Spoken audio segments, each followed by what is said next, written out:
Now, I'm not sure if that guy was excited to see the new monthly report for this month or if he was doing the Harlem Shake. But what I am sure is this. I'm your host, Kari Ilonummi. This is NoSpinNewsSource.com. Today is March 13th, Wednesday, and this is your NoSpinNewsSource.com monthly report. Now, last show was exciting. Controversial. The last show had a whole bunch of people that were in my way. Well, I effectively knocked their butts out of the way. Kind of took the wind out of their sails, if you will.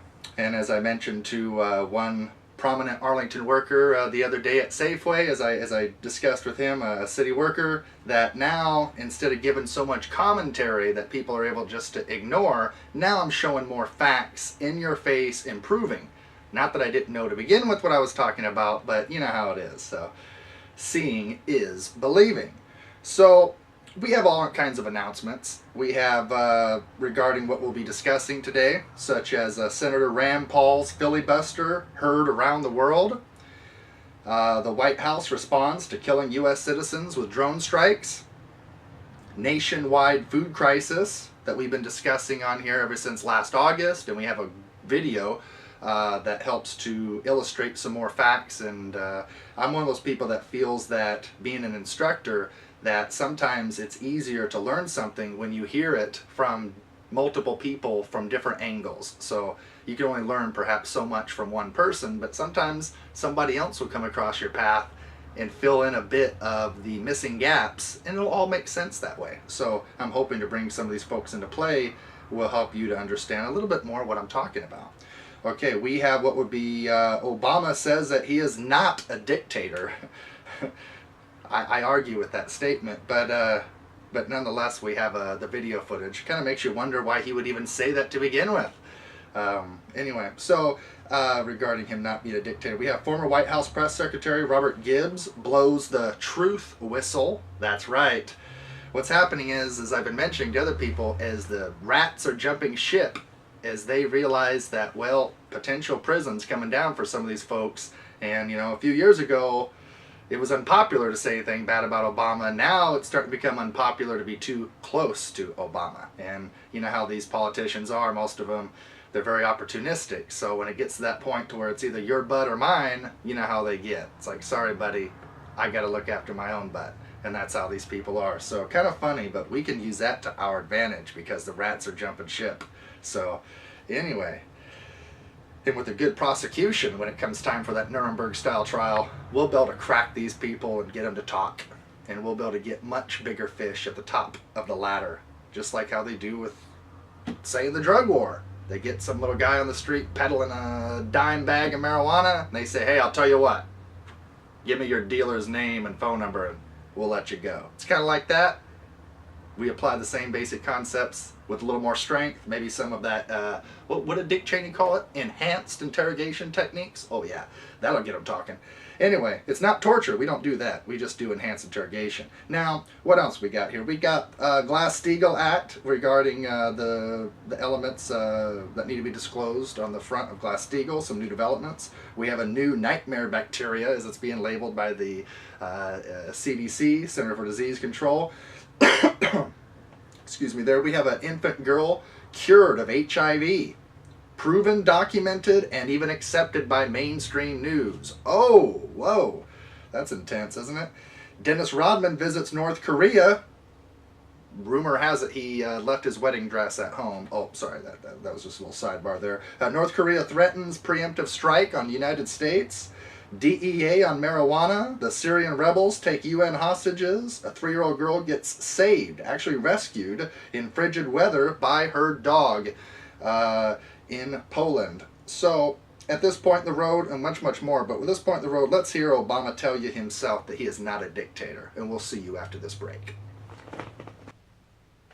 President, to your question, what could you do? First of all, couldn't you just have them down here and refuse to let them leave the room until you have a deal? You know, I mean, Jessica, I am not a dictator. I'm the president. So ultimately, if Mitch McConnell or John Boehner say we need to go to catch a plane, I can't have Secret Service block the doorway, right? So, I'm sorry. I understand, I know that this has been some of the conventional wisdom that's been floating around Washington, that somehow, even though most people agree that I'm being reasonable, that most people agree I'm presenting a fair deal, the fact that they don't take it means that I should somehow, do a Jedi mind meld with these folks and convince them to do what's right. Well, they're elected. We have a constitutional system of government. The Speaker of the House and the Leader of the Senate and all those folks have responsibilities. What I can do is I can make the best possible case for why we need to do the right thing. I can speak to the American people about the consequences of the decisions that Congress is making, or the lack of decision making by Congress. But ultimately, it's a choice they make. I am not a dictator. I'm the president. And welcome back to the Monthly Report show. Now, back to the articles. We have Bradley Manning pleading guilty to charges based upon him releasing sensitive and secret information to WikiLeaks' Julian Assange. According to many, including Bradley Manning, he was not trying to cause harm to the United States interests, but rather to expose and blow the whistle on criminal acts of war within the U.S. Army. Well, there was a large compressed air-powered marijuana cannon mounted on a truck used to launch 28-pound shipments over the Mexican border into California. Fence was seized by police last week, 2 weeks ago. Several senior former assistant U.S. attorneys, ICE, and DEA administration agents have jumped ship after many years of investigating and previously taking down the drug cartels. Well, they have now handed over their intel and even working on the payroll now of known drug cartels in Colombia, according to UK Guardian on February 27th, 2013. Libyan government resumes funding of Ansar al-Sharia, which were the assassins of the U.S. ambassador Chris Stevens. This is very interesting. Ansar al-Sharia. That's a name that you need to know. It's a Al-Qaeda spin-off subgroup that's associated with extremist, Islamist, war-driven mentality, and which is not everybody that is Arab. That's just the few extremes crazies, just like we have a few crazies here in this country that want to take away your guns and rights and this and that. They're just as crazy as the Arab with a backpack bomb, as far as I'm concerned. But anyway, anybody going against the Constitution's crazy or just evil, one of the two, or both. But anyway, very, very interesting. And you're going to hear more about Ansar al-Sharia in future shows of ours as well. Now let's talk about Glass-Steagall. Well, on the federal note, we have House Resolution 129 introduced the very first day this year of actual session on the floor. There are 37 co-sponsors supporting what would be the Return to Glass-Steagall Act that was introduced the early legislative session here of 2013. On a state level, regarding Glass-Steagall resolutions, there have been state resolutions introduced in 11 out of the 50 states already, which is rather exciting, with an overwhelming House vote in South Dakota of 67-2, overwhelmingly passing the Glass-Steagall resolution in memorial, and therefore putting the pressure on the higher echelons of government as they passed it in the state level. And I'll say this, for those that are out there, anybody who's able to pass Glass-Steagall on a local note regarding a city or county council or regional on state level on a deeper note, if you're able to pass it on that level, it does have a tremendous impact upon your senators, your Congress. It does. It has a tremendous impact. So don't just wait on, like, my congressman, Rick Larson, or whomever to, feed you. You got to think about yourself and put the pressure on them and make them act in a way that's going to allow you to feed yourself. So in Alabama, Representative Tom Jackson introduced HJR, House Joint Resolution 121, on February 28th with 18 co-sponsors. And I'm proud to bring this in to you as well. Washington State, we have Senators Bob Hasegawa and Marilyn Chase introducing Joint Memorial Resolution 8009 on March 1st. And already having 2 co-sponsors on the bill last time I checked as well. So very exciting and delighted. The 11 states that have introduced Glass-Steagall resolutions into their state capital for a vote are Maine, Alabama, Kentucky, Pennsylvania, Maryland, Montana, Rhode Island, Virginia, Washington, West Virginia, and South Dakota, as mentioned earlier. So Glass-Steagall is heating up, and we're not going to light up on it. We're not going to let up on it at all, because we're in the right. We're beginning to get closer toward a victory, and the more that the folks that be fight against us, the more oppression that comes upon us, the more rights of yours get taken away, and the harder your life gets in general as your living standards deteriorate, the more confident I am that folks like you are going to get up and fight like hell with people like me. So, I'm confident that the economy's falling apart, and I'm confident that you'll have 2 options: toss in the towel or be political like me here over the next several months to come. So what an exciting period of time for all of us. The make or break. Anyway, so Obama anti-space policies attacked in another U.S. House of Representatives meeting by leading voices within the scientific community on February 27, 2013 at the House Committee on Science, Space, and Technologies. Sharks at risk of extinction from overfishing, scientists say, with 100 million sharks per year being killed from the fishing industry. Unsafe mercury levels on the ocean front found in 84% of all fish being sold on the market. The first proven, now this is exciting, the first proven case to cure HIV positive patient has just occurred with a 2-year-old baby girl, infant girl. According to specialists at the University of Mississippi, Dr. Hannah Gay. Now, this is real exciting because it's interesting. You see, we're at a point in time when now we can cure HIV, but people are going to say that we can't get rid of and cure us of that ailment in the White House called the President, Obama? As far as I'm concerned, if we can cure HIV, we can impeach Obama and we can bring in Glass-Steagall.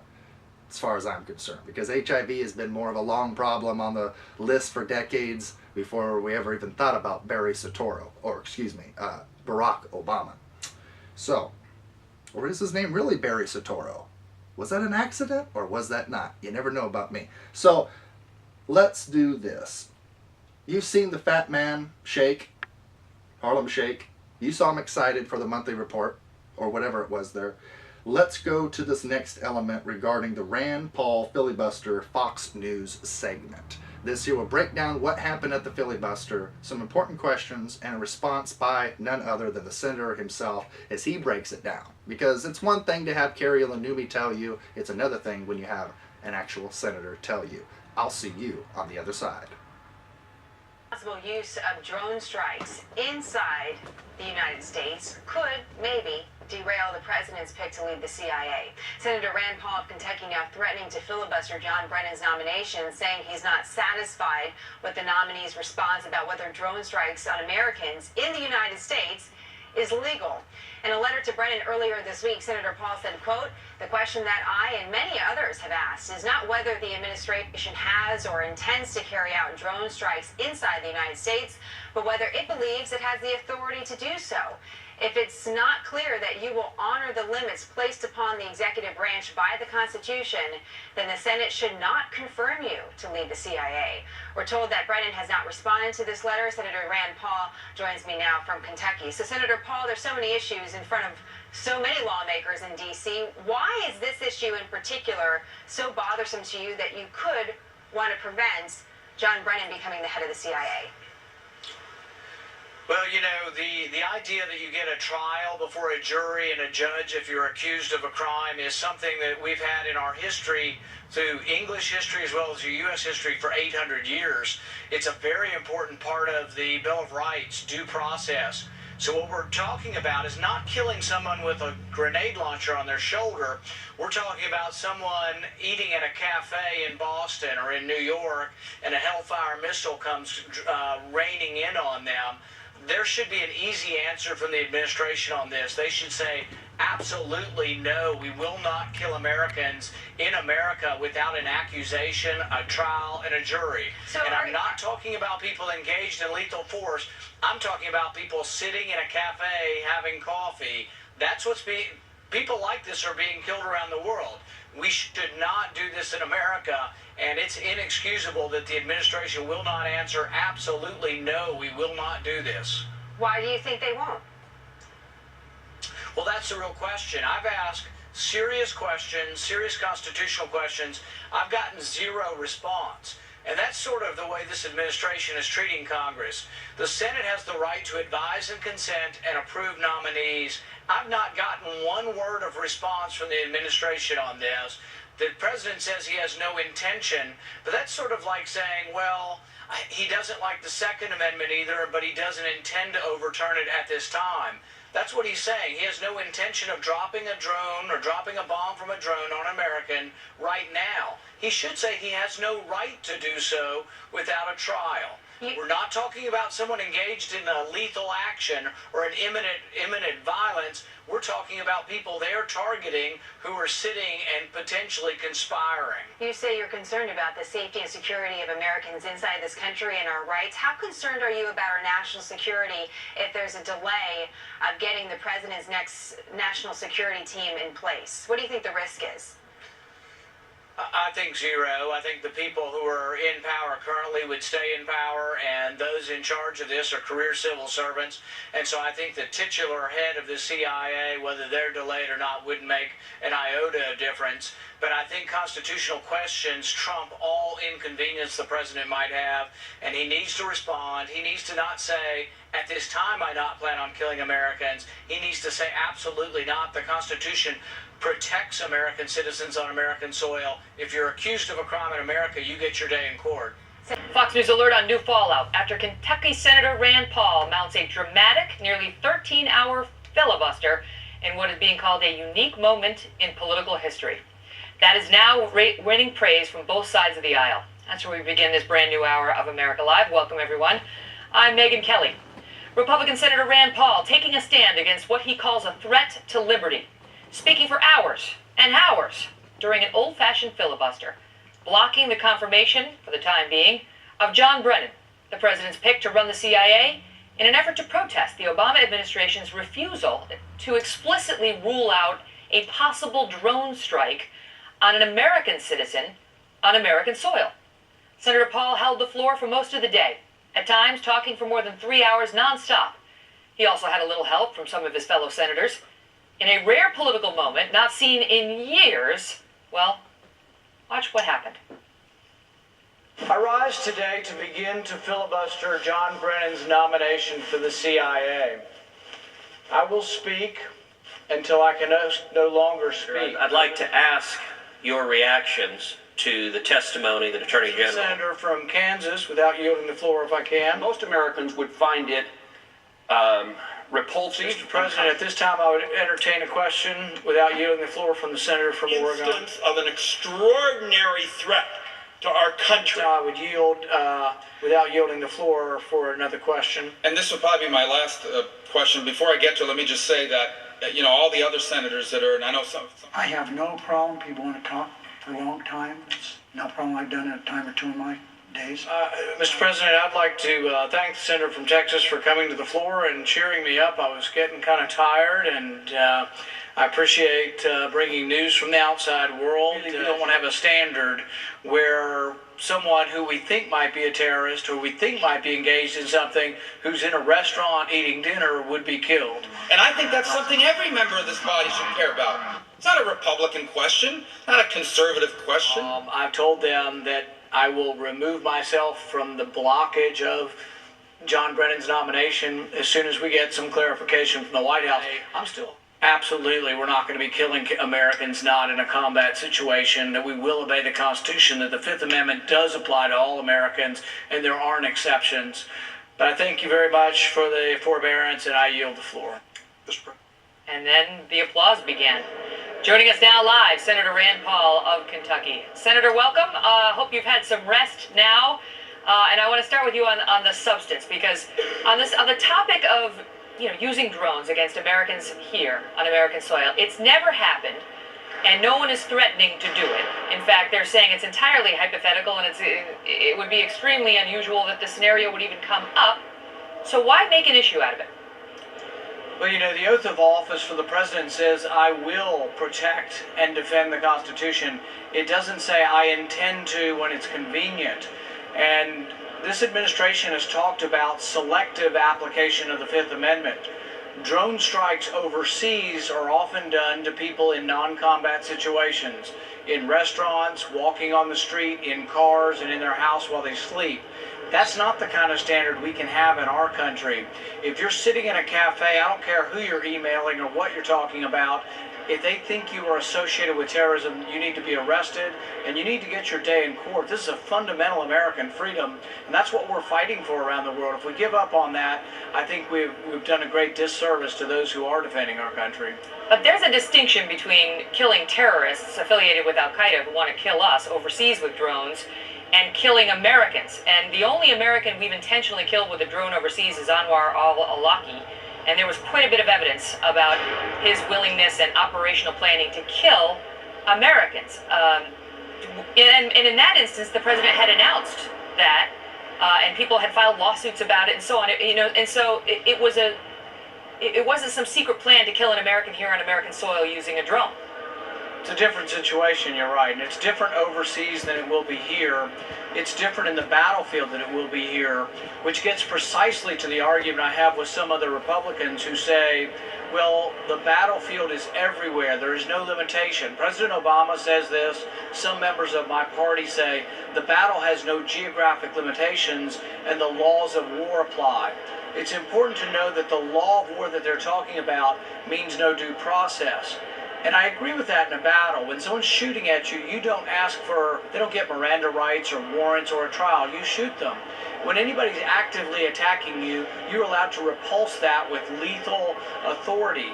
However, if they're not engaged in combat and if they're in the United States, I don't think that the law of wars apply to the United States. The police act differently in the United States than the military acts overseas. There's different rules of engagement. I don't want to give up on the procedural constitutional protection that we have through all of the amendments, particularly the Fifth and Sixth Amendment.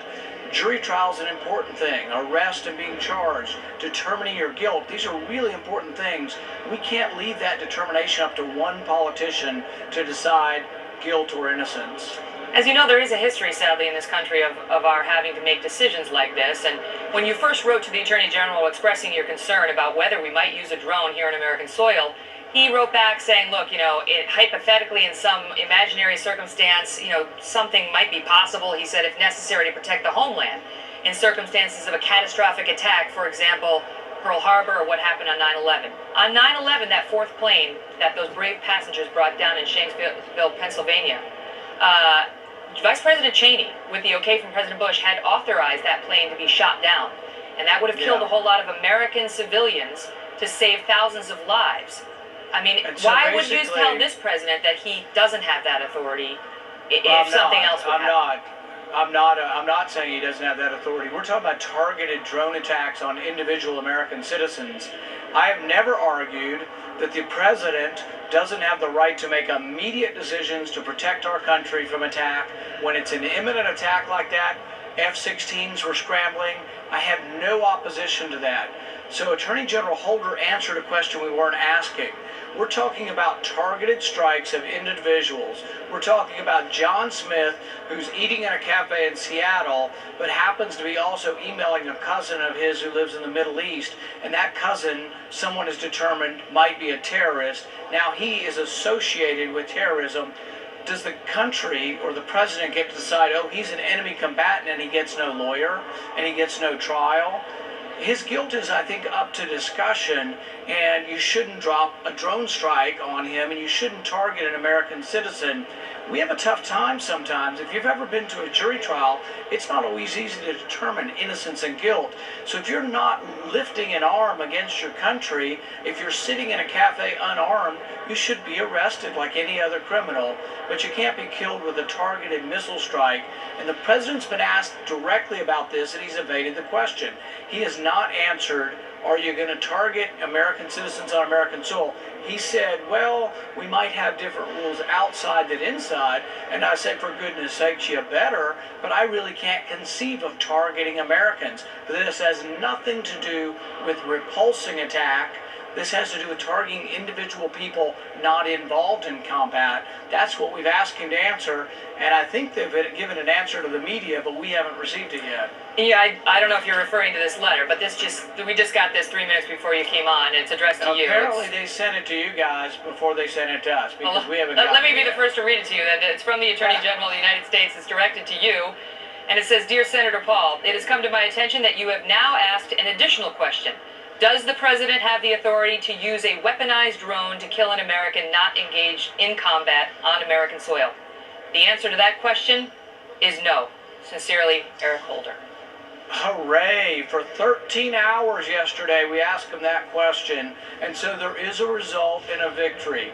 Under duress and under public humiliation, the White House will respond and do the right thing.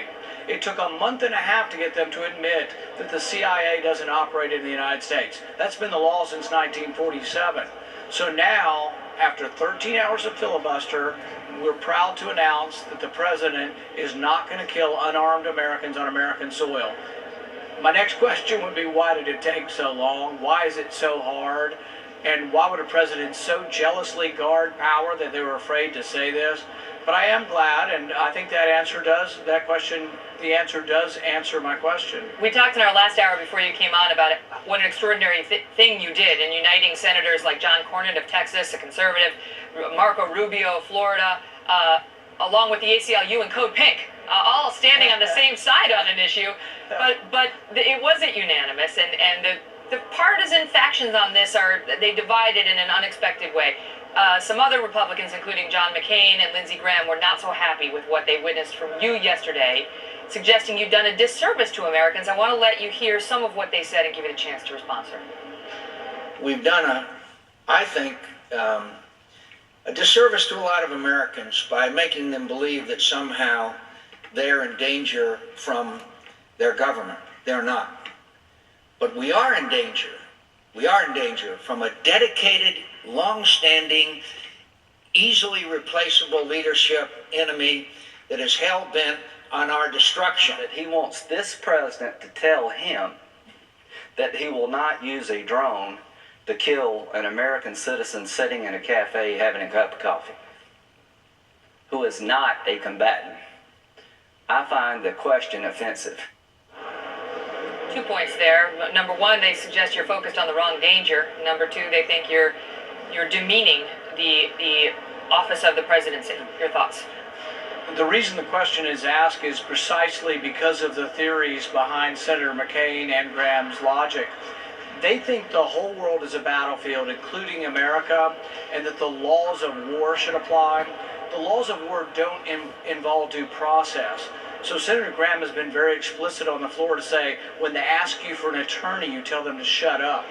That's not sort of my understanding of the way America works. It's not the way I understand when an American would be accused of a crime, that they would tell them, if you want a lawyer, to shut up. So I don't think the laws of war apply to America. I think the Bill of Rights do, and I think it's a disservice to our soldiers that we have senators up there arguing that the Bill of Rights aren't important. This was a very serious question. It was a question that took me a month and a half to get an answer to. And so I would argue, and I think that a lot of the public would agree with me, both on the right and the left, that what we asked was a very serious question. Yeah. And it's a question that I think we finally got an answer to. So the president apparently thought it was a serious enough question to answer. Sorry, Max, apologies. We're wrapping up, but I want to ask you quickly. I know you got tired, stood for 12 hours, couldn't take bathroom breaks. Anything you'd do differently if you had to do it again? I would have eaten a bigger breakfast. I really hadn't planned on doing it until we walked in that moment, and you never know whether the floor will be open. Usually the floor is sort of held captive by the majority party, and they won't let you get up there and talk. They'll let you talk for specified times. So I was fortunate that the floor was open and that I had an issue I cared passionately about. And I think it's a good idea for the country to have a real debate sometimes about, does the Bill of Rights apply? Some of the questions aren't easy. This is about terrorism too. So does the Bill of Rights apply, and when does it apply is a really significant question. Well, it's a good thing you had that candy desk, little-known candy desk in the U.S. Senate and the Milky Way candy bar. Senator, thank you so much for being here. Mr. Rand went to Washington, everyone. Hello and welcome back. Back to the article, shall we? Well, Veterans Hospital exposes 700 plus to hepatitis and HIV by mistakenly reusing its insulin pens. Mistakenly, that is what I call a big accident. When things like this happen, people like me wonder, is this a mistake or was this not? That's what happens when you're an investigative journalist like me. You're always trying to read between the lines. But we tend to see things before the rest of the class sees it. We point it out, and we tend to be right a few years down the road, or months, sometimes. Anyway, so most of the time. Anyway, so that's not me saying that there's more to it than what meets the eye. That's just me saying, what the heck happened? How do you use the same insulin pen for the same folks? Anyway, almost half of all women who served in combat in Afghanistan or Iraq have claimed that they were sexually harassed, while nearly a quarter of them claim that they were literally sexually assaulted. And this isn't by the people who were going to kill in Afghanistan or Iraq. These are soldiers that are being raped by fellow soldiers. Heard of friendly fire? Well, I guess this is friendly rape, huh? No, it's not. It's disgusting and it's horrible.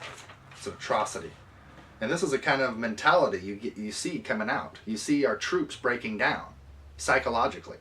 You put these people through several tours that they don't belong in, murdering, killing, being forced to do things that they don't agree with in their heart, and pretty soon they become demoralized, corrupted, killers that you turn them into, psychos that you turn them into. You turned them into it. Las Vegas Sands Corporation, an international gambling company, admits in a filing to the U.S. government during an annual regulatory U.S. Securities Exchange Commission report to the Securities Exchange Commission that it's likely violated federal law against bribing foreign officials, according to the New York Times on March 2nd of 2013. It's a Michael Schwartz article. Fort Myers, Florida. A 16-year-old Lake High School student and what could have been a victim gets suspended from school for wrestling a gun out of a student's hand in which was about to shoot another student on the school bus. Now this is interesting. You see, in the past, the person that would be in the most trouble, or I'm sure the guy that obviously brought the gun to school, is in major legal issues versus this other young man that's suspended. But in the past, the bad guy would be whoever was the one that pulled the gun on the victim. Now you're a bad guy as well if you try to save someone from the bad guy. So the 16-year-old jumps up, and this is the exact quote. He says, quote, "No doubt," the student said, unquote, "no doubt," and he goes on to say, quote, "he was about to shoot him," unquote. So this student and other witnesses around stated in agreement, this crazed student, and it was point blank range, pointing a gun at someone's head. They were ready to pull the 22, the trigger. So I mean, a 22 might not be a big caliber pistol, that's not the point. He was still going to shoot the guy in the head. So if I was not just the parents of the hero, which is this 16-year-old young man that saved the other guy's life, but if I was the parents of the crazed kid or anybody else there at that school, I would be fighting like all hell to defend and to protect that 16-year-old. First of all, let's say if I was the dad of the psycho that tried to kill the kid. First of all, I'd be saying, hey, you saved not just the guy that would have got shot by my son in the head, but you saved my son from going to prison for murder. spending more years than he may have already been on the planet already, you know, since he's only 16 as well, the shooter, or the potential shooter. So this is a horrible time, but we got to stand up for what we believe in. We got to stand up for our rights, folks. We got to stand up for one another. So when you do have a mayor or police or sheriffs or this or that in your community fighting for your rights, don't just sit back and lean on them. Support them. Give them your time. Give them an email, a letter once in a while of support, letting them know that you support, recognize, appreciate everything that they're doing, and to please keep up the fight, because we need you. We need you. There are sheriffs, there are officers, there are people that have already stated that they're not going to go along with tyranny. I've already heard right here in the town that I live in, and this year is the first time that I'm announcing it publicly, that, and I can't say names, but there are folks that have already stated that if the orders are given through this mayor here in Arlington, through this chief of police here in Arlington, there are people of ranking blue uniform and a badge have already stated that they will turn down the order. They will not go against the Constitution. They will come to people like me for leadership, and they will disregard the mayor or whoever hands down that order. So this is a point in time in history when the rubber's about ready to hit the road. These are times in history when people such as the mayor of whatever town, state representatives in whatever state, so on and so forth, these are the times that these folks are going to have to start acting congressional, acting like a mayor, acting like representatives and people who support and address your needs. As I stated at a speech last week before the Arlington, Washington City Council, I said this city council and this mayor will be forced to take on the issue of Glass-Steagall, if you like it or not, unquote. And that's reality. So, and I've been turning the steam up on them. I started out gentle and light too, then eventually they didn't get it, and there's a difference between being ignorant versus being educated and corrupt. And now I'm going all out. And if they think I put the steam on them before, well, I can't wait for my next speech coming up here in a few weeks. Now, I don't think they'll be looking forward to it, but hey, that's okay. So I'm about doing what's right. I don't care who likes it. I don't care who doesn't. So that is the case. So file sharing website Pirate Bay has been kicked out of Sweden and claims to be reopening shop in North Korea. Pyongyang has not confirmed the reports. Speaking of that too, on the North Korea element, you notice, you know, like a few months back when the new leader, dictator, and of course, you know, I try to think of his name and I can't think of it right now, but anyway, the young man, he's in his 20s, that took over North Korea after his dad died, that ultimately, do you remember like the first video segments and stuff of him going on TV, how he looked like he was like a scared little boy, just like this scared, shocked, nervous little boy up there, and now you're starting to see him almost like that same crazed look like his dad. There's been you could see a difference in his eyes, you could see a difference in his structure, you could see a big difference in everything. And it's only been what, I don't know, 6-8 months or something. I don't know, I have to go back in time and actually look at the date of when he actually took over. But anyway, in a recent survey done by the Associated Press shows that 47%, nearly half of all Americans, do believe that they have the right to shoot down government spy drones if they are spotted over their houses. So 47% of people believe, according to the Associated Press web study, that shows that 47%, almost half, believe that you have the right to shoot them down. I'm going to tell you what I think, and I'm a congressional candidate, that I think you have the right to shoot it down as well. I honest to God do. And the reason why is because you have a right to be protected when it comes to against all search illegally. That includes you, your effects, your person. That's your home. That's your belongings. So it don't matter if it's a police officer physically coming in with a raid and no warrant and kicking in a door, ask questions later and look through your stuff, or if it's a little spy drone from 200 yards out with a bionic ear laser technology that looks through your window and hears everything that's being stated. It doesn't matter. It's all the same. So defend yourself. Defend your rights. As what would be Judge Napolitano stated, former Fox News show host, as he even stated, the first person who shoots down one of these spy drones is probably going to be labeled as a folk hero. And yeah, I've got a sniper rifle, and if it gets to that point and these spy drones are out there inside of my yawn, hey, they don't have a warrant. If they did, then they'd pick me up. That's how I look at it. So chances are I'm going to pull out the gun and I'm going to shoot down the spy drone. So if it gets to that point, times get crazy, you got to get crazy too. Simple as that. In a recent, okay, let's do this. 3-year-old that was rescued by the dog in the frigid woods of Poland after wandering off. Let's take a look at this video. This is exciting.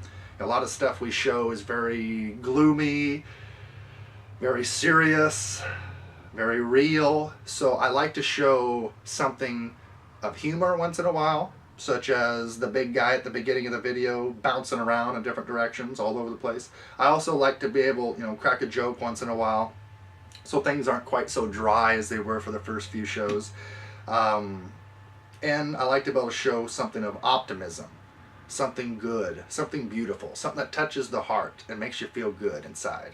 So this is a story of a little girl in Poland that wandered away, but her best friend and pet, thank God, was able to track her down. So check out this video. We'll see you after this break.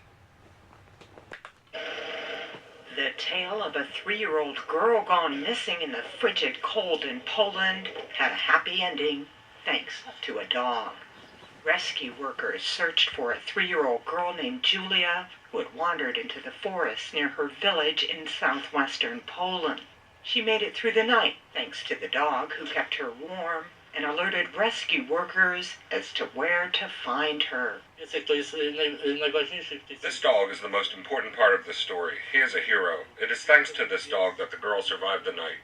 Her grandmother says the dog is Julia's best friend. She was with this dog all the time. She didn't go anywhere without it. When she was with me, when I was looking after her, she constantly said, "Granny, the dog needs to come in the house." And she told me to cut bread, and she fed it all the time.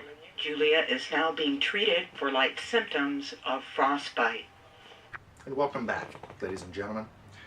Back to the articles. We have DARPA is working on a embryonic project that would store your every verbal conversation on the internet, on an internet server, creating a searchable chat database that would represent the ultimate privacy killer.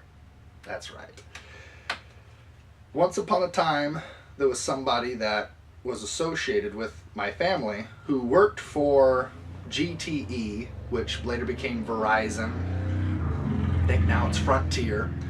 But anyway, this individual that worked at GTE told me in a conversation when I was 17 years old, and this was a prominent member that worked at GTE. This was somebody who worked there for about 2 decades. He was high up in the know here in Washington State, and this individual told me at the age of 17, and that was back in 2000, that ultimately this would have been, the conversation would have taken place in fall of 2000, right around the end of September, October time. That ultimately, that every conversation that you have is already recorded and stored by the telephone company. Now, I don't know, I mean, at that point, I don't know if it was to the point of, I don't know what the association there was between government. I don't know if it was one of those things where the law stated to keep it on file for if the government comes in to need that in the future, or if it's just simply store it and hand it over. I don't know. I didn't get into the technical nitty-gritty details. This individual now is not anywhere near my family and probably wouldn't sit down and have the conversation with me.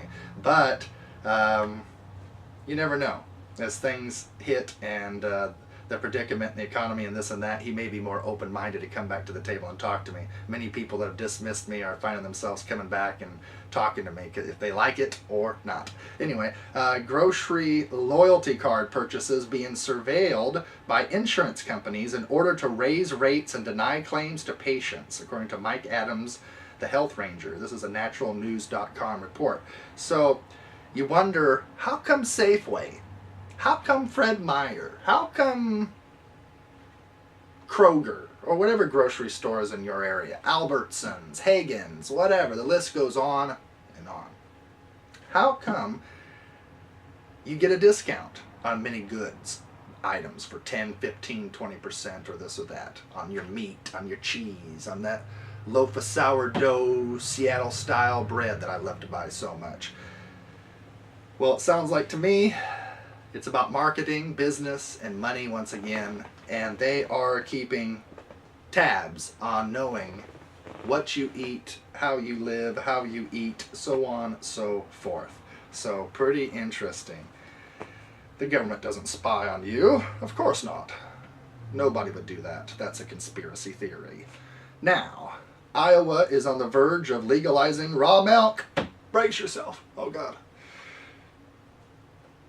Isn't it interesting that a state that's so into farming like Iowa would even be illegal to sell raw milk to begin with? That's questionable, isn't it? I was almost surprised to hear it was illegal there. Not to hear it was on the verge of legalizing raw milk. That didn't surprise me. It was the other factor, that it would be illegal to begin with. As you know, I'm a big raw milk drinker and fan. I buy it here. I have a place where I go to, and I have a secondary source that I buy my milk from as well. They're good people and healthy food, and unlike, as one farmer told me about Dairy Gold, that sucks out the nutrients, the real vitamins, sells it off to vitamin companies, and then pumps in cheap pharmaceutical grade vitamin A and D and calcium. Unlike those gallons of milk, which don't do much for you, filled with homogenized blood and pus and a bunch of other stuff, believe it or not, it's legal to have a certain amount of blood and pus in your milk, long as it's homogenized. That ultimately those standards are much higher for raw, organic, non-GMO milk, as that just doesn't cut the cheese. So, yeah, and I've been in great health. I've gained a lot of weight, looking way better, feeling better, and moving on up. So raw milk, silver, and lots of natural aspects, hitting the gym, hasn't did me wrong. Non-fluoridated water, oh yeah, love it. I love my ProPure water filter, ProPure.com. Now, a pilot of a Boeing 777 flown by Italy's Alitalia told air traffic controllers at JFK International Airport that he encountered a drone, an unmanned aerial vehicle, a few hundred feet in front of the airplane. This could have been potentially fatal. So, it's a matter of time. We've already had a few close calls over Denver, over JFK, and there was a third airport as well, which I don't recall at the top of my mind. But there's been at least 3 different sessions, occasions over the last 8 months in which these spy drones have came close to causing major fatal air crashes. So we have to weigh out. It's kind of like a prescription drug that your doctor gives you for your liver or kidney or heart. They have to weigh out the pros versus the cons. What's the benefit of giving you this drug versus the detriment of you not having it? And that's how they decide a lot of times if it's worth giving you this or that, or whatever. It's not that there aren't side effects or there aren't bad things necessarily associated with it, but it's, you got to weigh it out, you know. Life is risk, but what better path is better to go? Left, right, stay or go, or this or that. So, you know, it all has to be discussed and dealt with. So the question is are these drones saving our lives? Are they protecting us? Do they make you feel more secure at night? That's a question, you know. And will it take a big 777 jet to be crashed and to go down before people stand up and fight against these drones? And as sad as it is to say, I'm willing to bet that's the case. Someone's going to lose their baby girl, their wife, their grandma, whatever, their best friend, their neighbor. It's going to take stuff like that before a lot of the average folks in this country get up and move. It's going to take some of you to lose your jobs after you laughed at my show 6 months ago. It's going to take some of you to hit Skid Row to remember. He told me that. And sometimes that's how we learn in life. Isn't just by gentle conversations. Sometimes we have to learn by our own mistakes.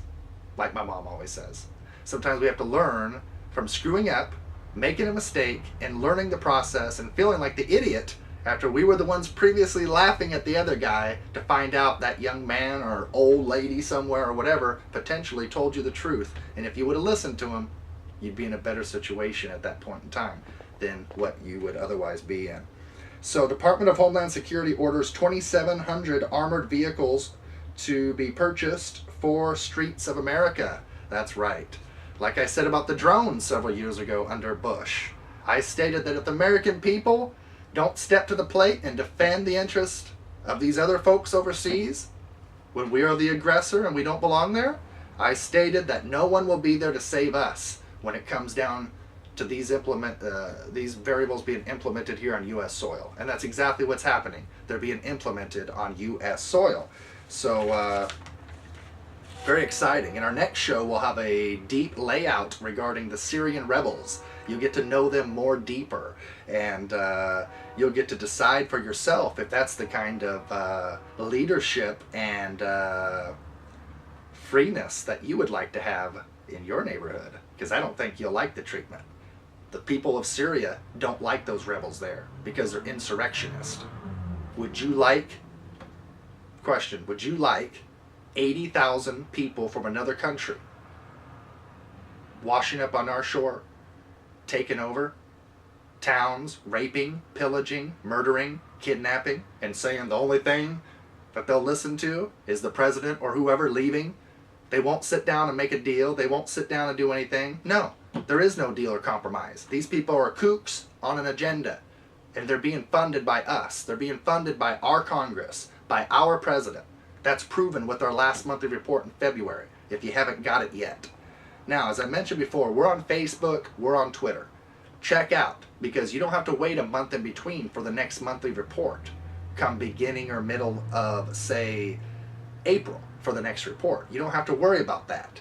Stay with us every day, because every day I'm putting up articles on Facebook and Twitter, and usually a whole bunch. So if you haven't checked out my Facebook or Twitter site in 2 weeks, you'll be so overwhelmed by what you've already missed.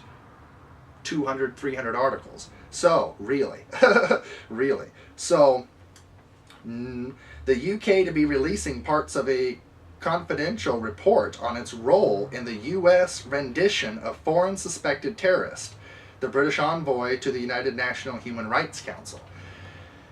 Very interesting and exciting indeed. Now, Hugo Chavez.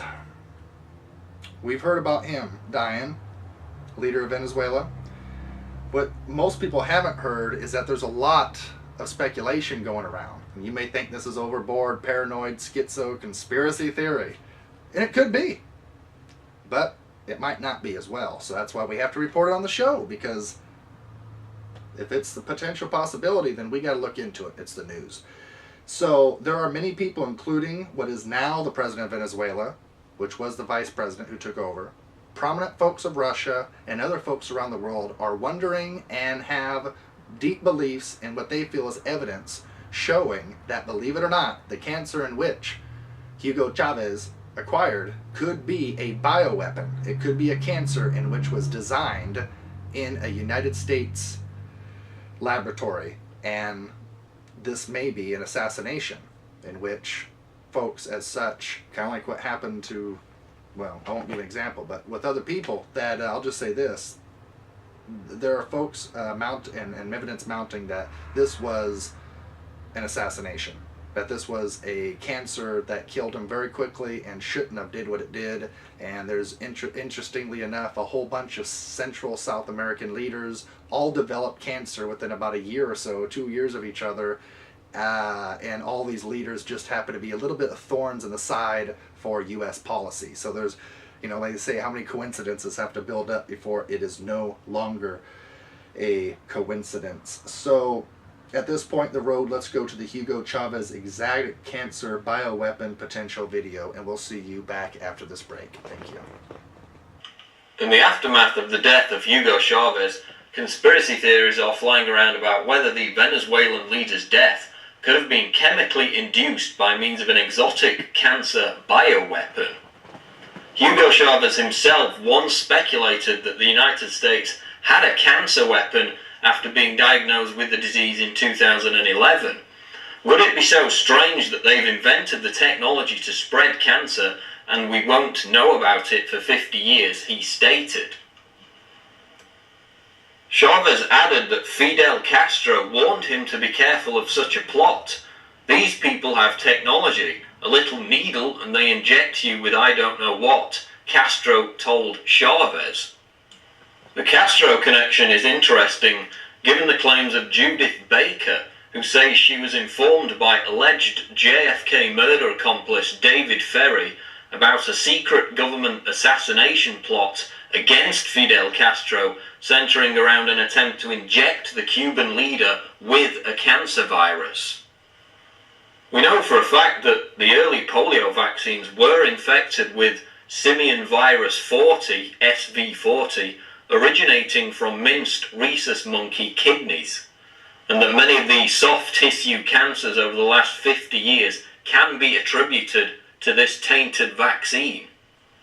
Dr. Mary Sherman, who claims she was selected to help the government conduct secret research into the weaponization of cancer via the SV40 virus, was later found brutally murdered in her apartment. Her claims are documented in the book Dr. Mary's Monkey by Edward T. Haslam.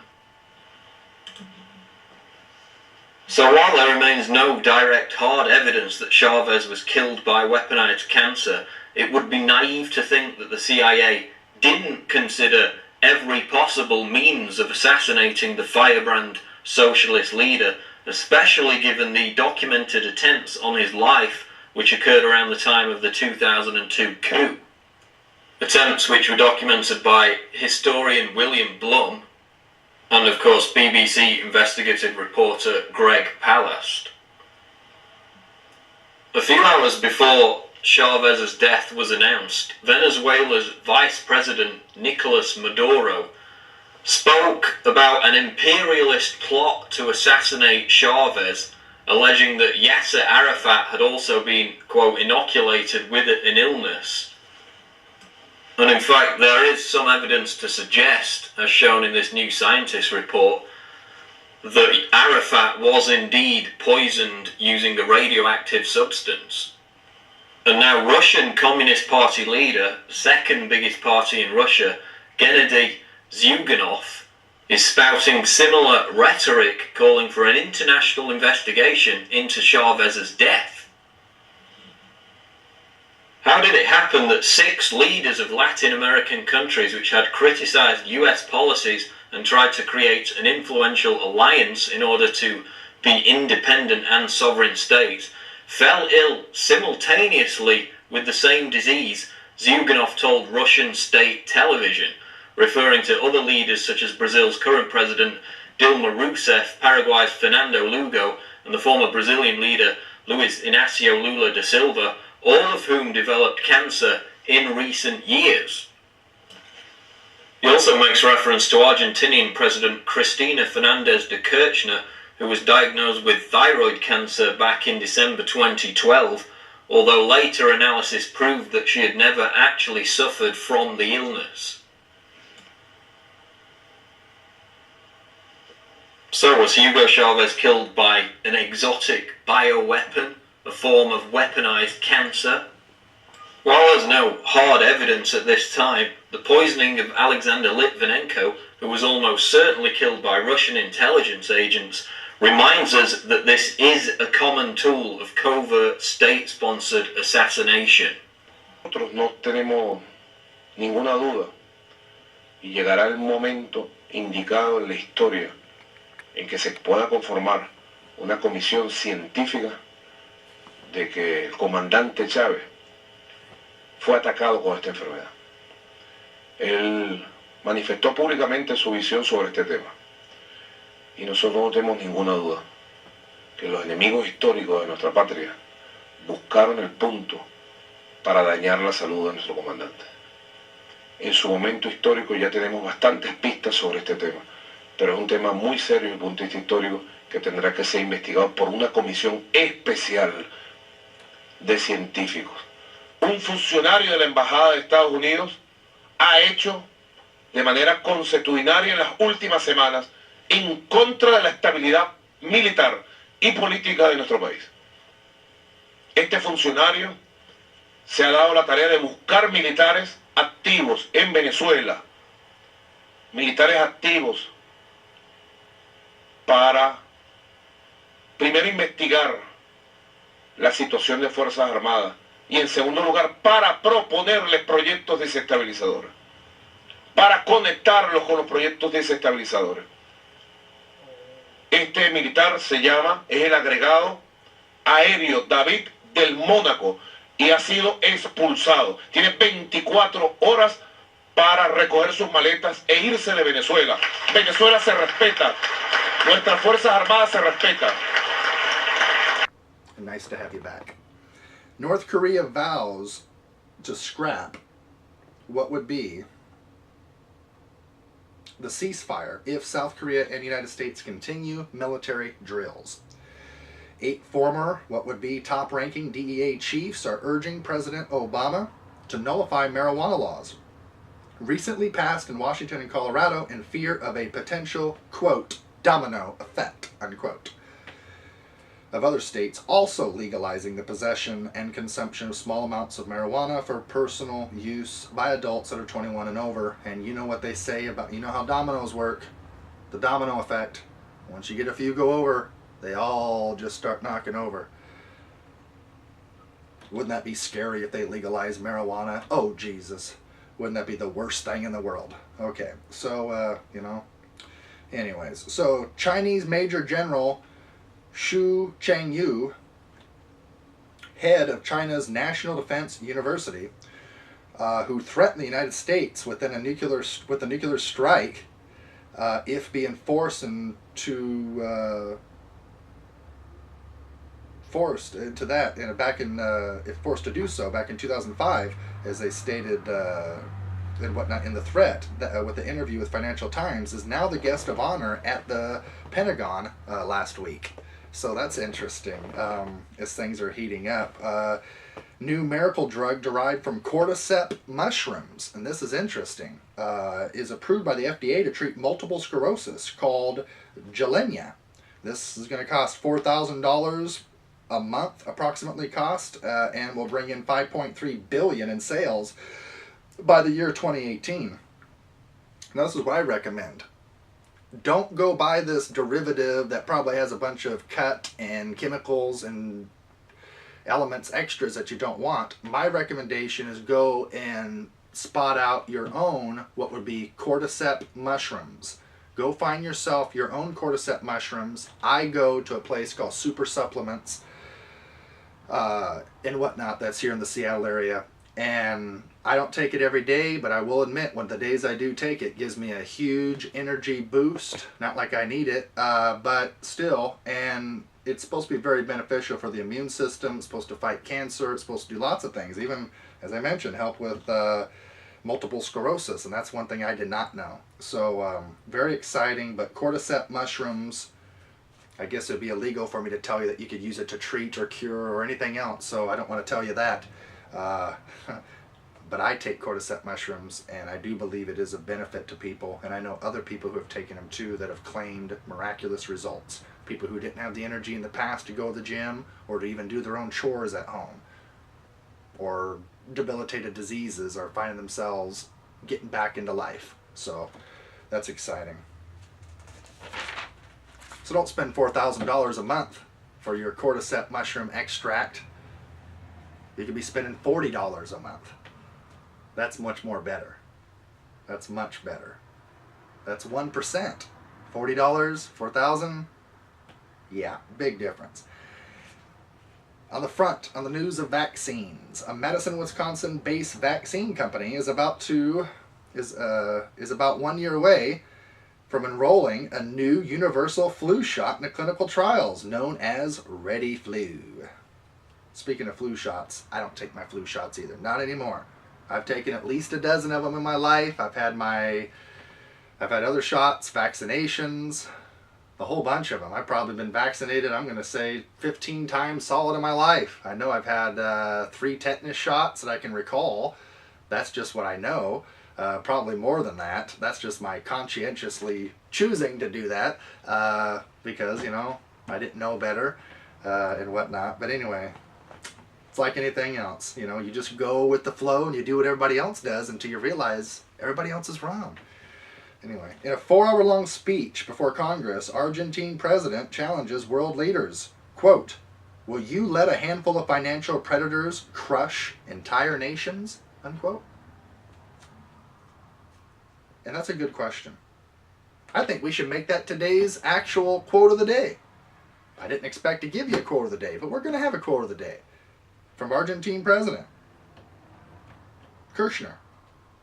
And the question is, will you let a handful of financial predators crush entire nations? That is a powerful quote. Syrian President Assad, in an interview with the Sunday Times, quote, how can we expect to ask Britain to play a role when it is determined to militarize the problem? Unquote. Good question. You cannot separate the role from the credibility from the history of that country, unquote. That was another quote of his. It's a good point. It's old British colonial games. And when I talk about the British Empire, let's get something straight. As what would be Britain is my number, I believe, 4 or 5 viewer when it comes to the show, my ratings. And I want to make clear, it's not you, the British subject, the common folk, man and woman, just wanting to work, just wanting to have your little piece of the pie, just wanting to be out of harm's way, just wanting to do your thing in peace and be left alone. It's not you that is the empire. It's not you that's the problem. It's not you that's the enemy to the American people or the world. You're no more of an enemy than my neighbor is. It's the monarchy. It's the Queen, the British monarchy and Queen of England. That is the epitome of our enemy. Some people think that has changed over the years. I'm here to tell you that hasn't changed. Only the fact you've been fooled has changed. History hasn't changed. It's still the same old game. And I think it's going to become very obvious as this empire is getting very desperate to maintain their hegemony and control over the world. You're going to see their colors come out more and more as more comes out, as more rats jump ship, as more this and that. The dirt is going to come out on these people more and more. And I'm excited. It's about damn time. It really is. Kathleen Parker's Sunday Washington Post column on March 13th compares Obama to Nixon. Is Obama getting ready to go down like Nixon? Could be. I've been talking a lot about impeachment the last year and a half, haven't I? Hasn't happened yet. So does that mean it's not going to happen? Not necessarily. Now, on NBC's Face the Nation, highly respected journalist Bob Woodard state, quote, I've spent months on my new book, which shows that Obama lied about the origins of the sequester. And I showed that the White House really came up with the idea of the sequester. Automatic spending cuts, and they didn't like that, unquote. So this is exciting. Bob Woodard, which was a young journalist at once upon a time, was the guy that helped take down Richard Nixon. Oh, did I just talk about Nixon in another article? Is there something adding up here? There could be. Now, is Obama getting ready to reach his Nixon moment? That's another potential possibility that's growing by the day. And let me assure you, from the intel that I've got, Obama himself, not just his handlers, Obama himself is shaken by this development. Even through his little video games, board games, sports games, playing golf with Tiger Woods, and basketball with Charles Barkley, all this delusional this and that, hanging out with Johnny Depp at the, what would be the Halloween party that they paid for. That's right, they used taxpaying dollars to pay Johnny Depp to come to the White House and dress up. That's right, to entertain children, this and that. How much did they pay of your money? I don't know, but yeah. And the White House did not like it when that got out either. They didn't like that because it makes it look bad, doesn't it? When the President of the United States comes out and says there's not enough money for your Medicare, your grandma can't have diapers, can't have new glasses or false teeth, but we got money to bring Johnny Depp over, party, and woo, whoop it up. That don't look real good for the nation. He promised you change you could believe in. He didn't say it was a change that you wanted to believe in. So, who got suckered? What a fool. All right, now, let's talk about nightmare bacteria. The CDC, as I mentioned earlier, has announced that there is a nightmare bacteria that is out and about, and it's not a good thing. So let's go to that video of nightmare bacteria by the CDC. Catch you back in a minute. A deadly drug-defying strain of bacteria is showing up around the country, and now the Centers for Disease Control has issued warnings. KITV4's Paul Drews takes a look at why the CDC is sounding the alarm. It sounds like the stuff of science fiction, a superbug immune to antibiotics that can easily spread with potentially deadly results. But these bacteria are real and known as CRE. Carbapenemase-resistant Enterobacteriaceae. A whole family of bacteria that's unaffected by some of the strongest medicines used to stop infections. It basically means resistant to carbapenems. Carbapenems are our broadest spectrum antibiotics. They're kind of our last line of defense when you've run out of every other antibiotic. Already over 40 states around the country have had outbreaks of CRE in hospitals and nursing homes. So far, there's been no official infections in Hawaii, but that doesn't mean we're out of the woods. Infections have a way of making their way eventually to Hawaii, so we want to be on alert. To keep CRE from spreading, healthcare workers have to make sure to wash hands in between patients, so those with already weakened immune systems aren't exposed. Doctors need to limit the widespread use of antibiotics, so bacteria aren't able to develop immunities to drugs. There's also something patients need to do. Take all their medicine.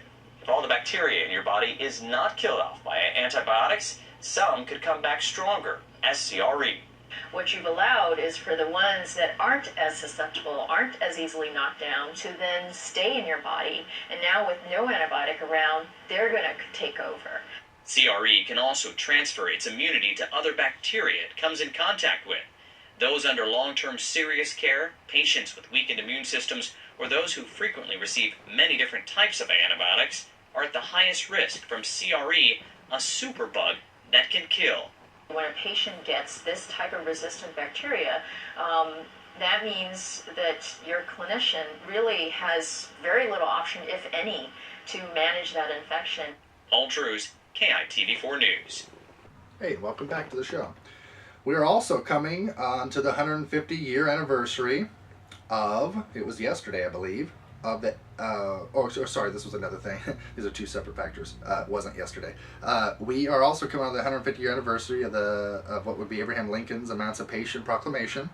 Senate Bill 54, or the Stop Illegal Trafficking of Firearms Act, introduced by Judiciary Committee Chairman Pat Leahy, Democrat of Vermont, would impose a 20-year prison sentence for selling a gun to even a pot smoker. That's right. Or any prohibited person. Now this is where it goes into, if you wonder where I came up with the pot smoker and how that fits into a prohibited person. Well, under what would be 18 U.S.C. 922 Section D, subsection 3 and G3, marijuana smokers are considered, quote, prohibited persons because it is illegal to possess a firearm if you are, quote, an unlawful user of any controlled substance, unquote. Now this is where it's getting exciting because they're really creating these technicalities. They don't want to directly come at you and say, you have lost your Second Amendment rights, the Constitution has been rolled, smoked, flushed down the toilet. They don't want to directly say that, we're coming for your freedom, you're going to give up your guns if you like it or not, because that there would invoke a civil war like that. That would cause the most dumbest of Obama lovers to instantly flash out of their doldrums and idiocy, and they would be up and fighting harder than even I am. So they can't do that. So they have to create technicalities to make you seem mentally deficient, to make you seem unfit for having a firearm, or this or that. They just create technicalities to make criminals out of folks that aren't criminals, taxing to death your ammunition, doing this and that, whatever. There's more than one way to skin a cat, and these people are effective. When they're buying up 2 billion rounds of ammunition right now, they're buying themselves a whole bunch of time. Even if they can't get the laws off that they want, they're buying so much of the stuff off the market to where even if it's not illegal, it's still nearly impossible for you to even find rounds for your 45, rounds for your AK-47. Luckily, I stocked up. Now, Obama says, quote, I'm not a dictator. I'm the president, unquote. Now, this was in response to being asked, Why didn't he force legislation to get past the sequester? Well, once again, he helped create the sequester. But he blames the Congress for the cuts that he helped to organize, that they helped stack up, and that they helped succeed in. So, hello and welcome back. Going into overdrive here. The surface of Mercury has been completely mapped, scientists say. We have video of the satellite mapping available as well. Many Republicans and Democrats are joining together in a bipartisan effort to keep drones from illegally spying or killing U.S. citizens without due process and being first convicted in a court of law for being a terrorist. That's common sense. It's due process rights. You are innocent until proven guilty. You have the right to remain silent. You have the right to an attorney, right to, remain silent. You have a whole bunch of rights. Invoke them. You'd be surprised how much power you'll have. Okay, North Korea spokesman for their foreign ministry says that they may deliver a preemptive nuclear strike on U.S. It says, quote, since, and this is a direct quote from North Korea, quote, since the United States is about to ignite a nuclear war, we will be exercising our right to a preemptive nuclear attack against the headquarters of that aggressor in order to protect our supreme interest. So I've been talking about thermonuclear World War III for quite a while, a few years on the record, since I understood that was the truth. I've been studying this for a long time, but until I knew this was the agenda, I didn't want to attach my name to it. Simple as that. So it is interesting. Thermonuclear World War III. It's on the table, and you have leaders talking about it. Russian generals. What would be Chinese generals. And it's not that they want this. Let's get that straight. I have video footage I just watched the other day from Russia at a prominent meeting in which the president of Russia was telling their main generals and senior military officials that we may be forced to go into a war with the United States, they were saying. And there were generals that were in tears. These aren't warmongers. These aren't what you think that they are, what some of you may think. And I'm hitting this now, before we're in a war with Russia, because chances are we're going to be. If Obama gets his way and these people, they're going to force us into a war. It's not the people of Russia don't want this. Not even the president and military of Russia don't want this. But if they're struck, if they're surrounded, if they know we're getting ready to push the button, that's going to take away their ability to even defend themselves. Well, guess what? They know they have two options, which is basically bend over and say, chop my head off, or fight, even if that's a preemptive nuclear strike. And that's a scary situation. I live in Arlington, Washington. I'm right strategically. Strategically, I would be in an area that would potentially probably be hit with whatever nuclear weapons, because we have the Whidbey Island base, we have the Jim Creek base, and whatnot, and then we have the Everett base. And I'm right here in the middle of this triangulation. So no matter which way the wind goes, yeah, it probably won't be too good here in the Arlington area. So the last thing I want is war, not just for me, but for future generations and everybody. John Brennan takes oath of office on draft of Constitution. That's the new CIA director. Without Bill of Rights, according to White House Deputy Press Secretary Josh Earnest. He stated at the White House a daily briefing to reporters, quote, "There's one piece of this that I wanted to note for you." He goes on to state, quote, "Director Brennan was sworn in with his hand on an original draft of the Constitution that had George Washington's personal handwriting and annotations on it dating from 1787. Now, this is what's funny, is that the Bill of Rights did not officially go into effect until December of 1791. That means there was no freedom of speech, of press, no right to bear arms, Fourth Amendment unreasonable searches and seizures, and therefore no right to a jury trial. Now this is interesting because they want to give the posture, the White House does, that they're about the Constitution, that they care. Remember, you have Obama doing the skeet shooting and this and that. And they actually admit that he only went skeet shooting once. It was for a photo op. That's what it was. It was a photo shoot. He doesn't actually go shooting for fun. So when he tries to say, I go shooting too, this and that, don't listen to that. That's like Joe Biden last month saying, don't believe that malarkey.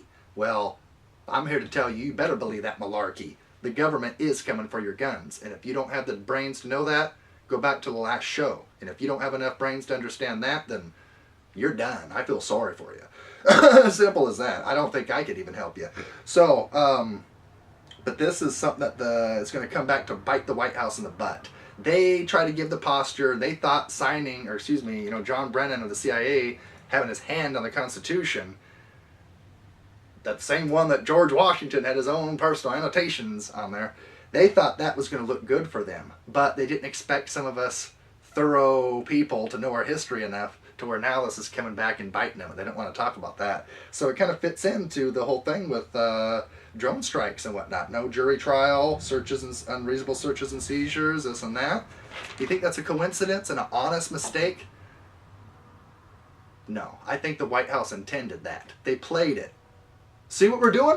The Constitution! The Constitution!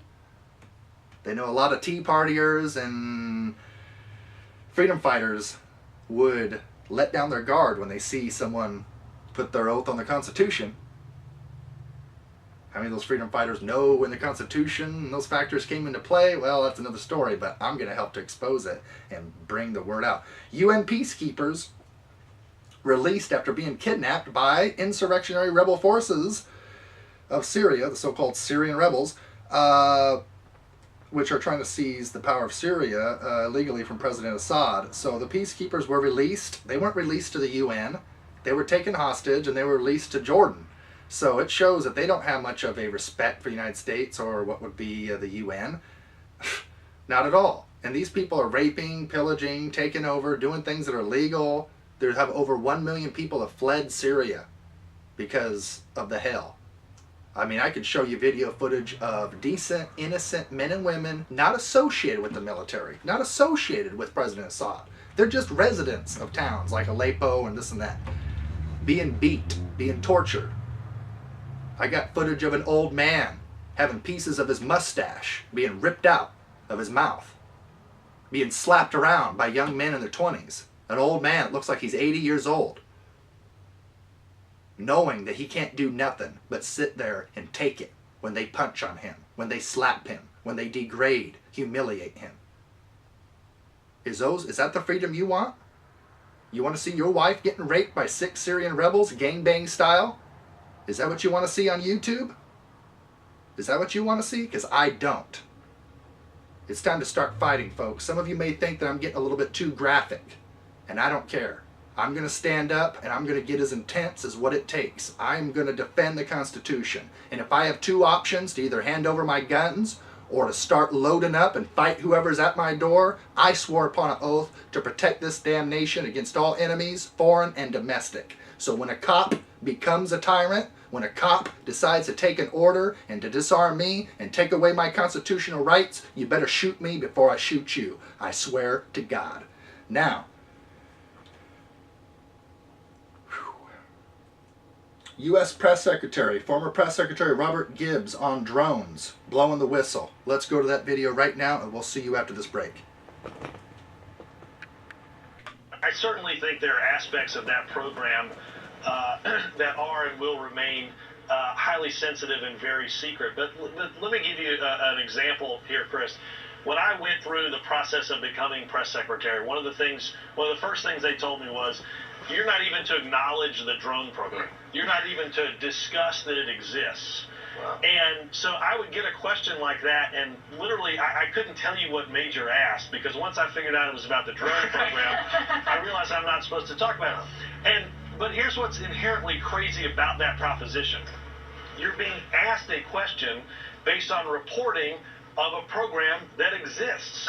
Right. So you're the official government spokesperson, exactly, acting as if the entire program, pay no attention to the man behind the curtain. Right, yeah. I think in many ways, and I think what the president has seen, and I have not talked to him about this, so I want to be careful. This is my opinion. But I think what the president has seen is our denial of the existence of the program, when it's obviously happening, undermines people's confidence overall in the decisions that their government makes. I am not a dictator. I'm the president. And to be crystal clear, I want to be crystal clear about what Senator Paul is now asking. I'm going to read directly from the Attorney General's letter of today. He has sent a letter responding to this question. It was transmitted to Senator Paul within the last half hour or so. And here this is from the letter, quote, "Does the President have the authority to use a weaponized drone to kill an American not engaged in combat on American soil?" The answer is no. The answer to that question is no. And that is signed. That is a letter that is signed by the Attorney General and was submitted to Senator Paul in his office. Now, as to the circumstances, as to when those drones could be used, would that be a 9/11 or Pearl Harbor style attack? I think it's important to step back and say the issue of technology has nothing to do with the legal matters that we're discussing. The President has not and would not use drone strikes against American citizens on American soil. On the broader question, the legal authorities that exist to use lethal force are bound by and constrained by the law and the Constitution. The issue here isn't the technology. The method does not change the law. The President swore an oath to uphold the Constitution, and he is bound by the law. Whether the lethal force in question is a drone strike or a gunshot, the law and the Constitution apply in the same way. And again, that's why I think there's been a great deal of confusion about, the technology here, when the technology is irrelevant to what the law and the Constitution say. The President is bound by the Constitution, bound by the laws, and is sworn to uphold them. And so, when you say... My name is Dennis Mason with an LPAC in-depth report. We had the chance to sit down with Marcia Mary Baker of Executive Intelligence Review to discuss different aspects of the food crisis. Now, she has recently put together a food and agricultural crisis fact sheet, which we've been distributing far and wide and into the Congress. You can find that on the EIR website. And as Marcia develops there and in this interview, the crisis is very deep, but beginning with the restoration of Glass-Steagall and the reestablishment of the credit system, there are measures we can take to address it. So Marcia, we have your fact sheet on the food crisis we've been distributing widely across the nation and in Congress. What can you say about this? Well, I think that one thing we put together a fact sheet. I think there are 25 items and grouped in what you would think. The crisis, the causes, in particular, who's behind it, what the Obama administration is, who's pulling their strings, and it's for depopulation, and finally what we can do about it, because we're at the end of the line in the way of decades of bad policies and practices, so that we are on the threshold of famine. And the problem is many people sense this, fortunately, not just those who don't have food, and that's about 1 billion people in the world. But many people are activating on one aspect or another. In other words, against Monsanto, fair enough, and seed genetics patenting, or against the fact that cattle don't have corn. And then corn growers say, but we never can have a decent price next year if we don't have ethanol, even though we want nuclear power. We're stuck. So it pulls it together. So could you go through a little bit here some of the scale of the shortage? Well, one way to look at it historically is that in the last 20 or 30 years, the continent of Africa in the world then went on a downgrade after it had been building up its food production after the Second World War. So that food production in the 40s, 50s, 60s was growing faster than population, and there was hope. But now Africa's had less and less per capita to eat. That's millions, hundreds of millions of people, and has also had imposed on them kind of plantation agriculture for export, fresh flowers to Europe and oil seeds, jatropha for biofuels. Well, now that's happening all around the world. Now that's the case in the United States. The food isn't there.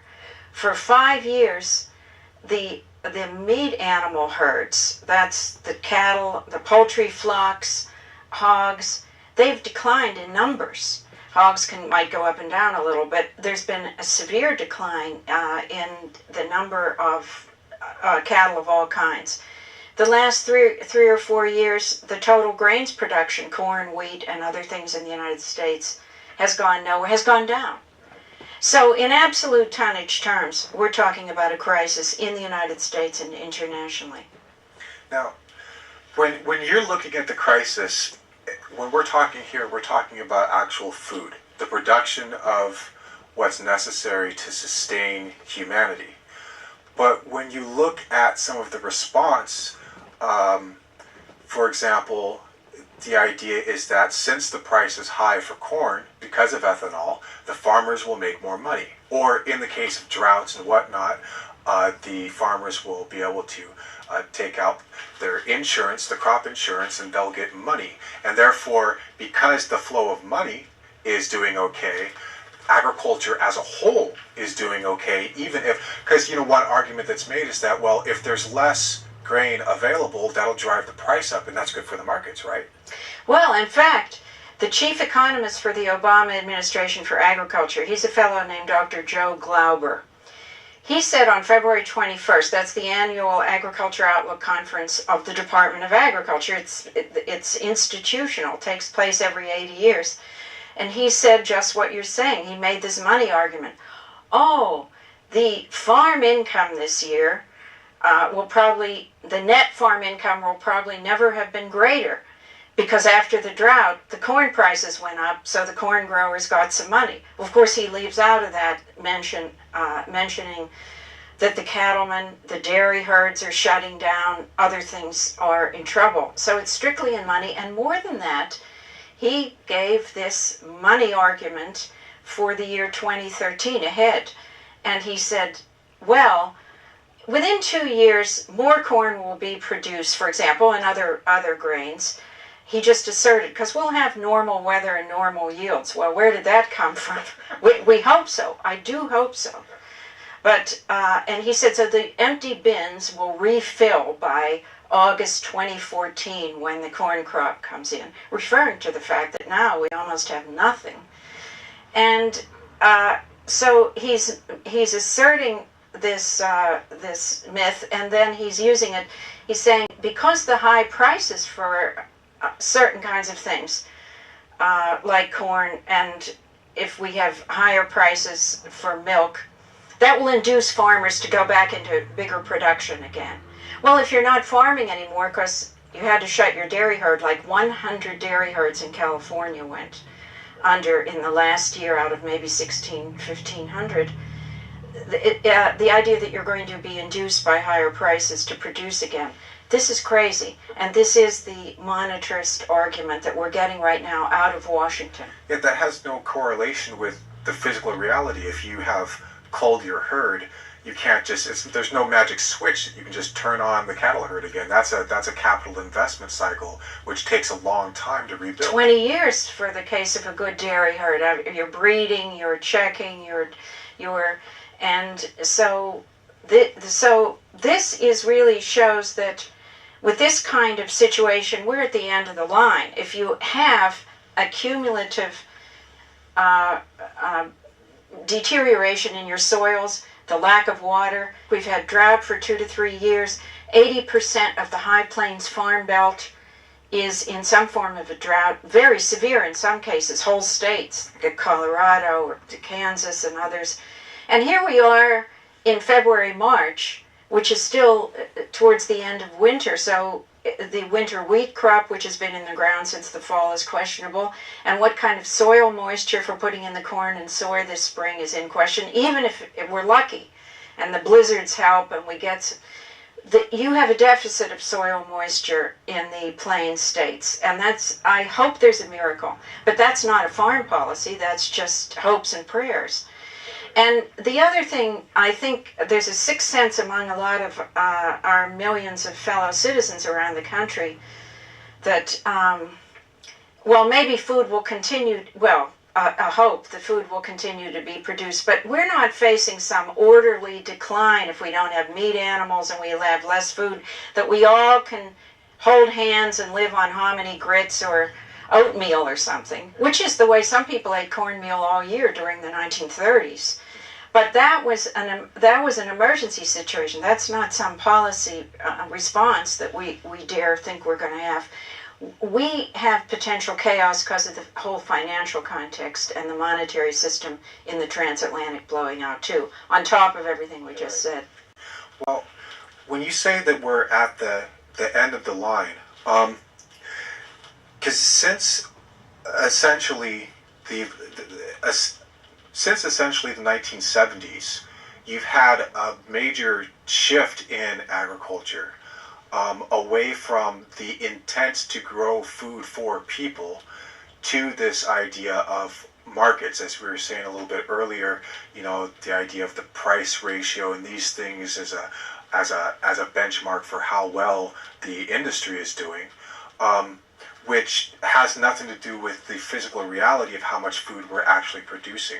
So could you maybe say a little bit something about the changeover in agriculture? Because a lot of people, when they think about, you know, precedents and historical markings for food production and agriculture, you know, honestly, a lot of people aren't looking further back than 30 or 40 years in terms of precedent for how they're doing their statistics, how they're doing their outlooks and things of this nature. Right. Well, you're right. It's about the late 60s into the 1970s came about more and more talk of, let's give a date, 1971 was the floating currency shift away from a fixed dollar so that you could make future plans for projects and collaborate with nations. So you had more casino economics talk about, well, the markets will decide where capital and money flows go. So what on agriculture, that coincides, that was part of not continuing to build up the land and soil base in the country.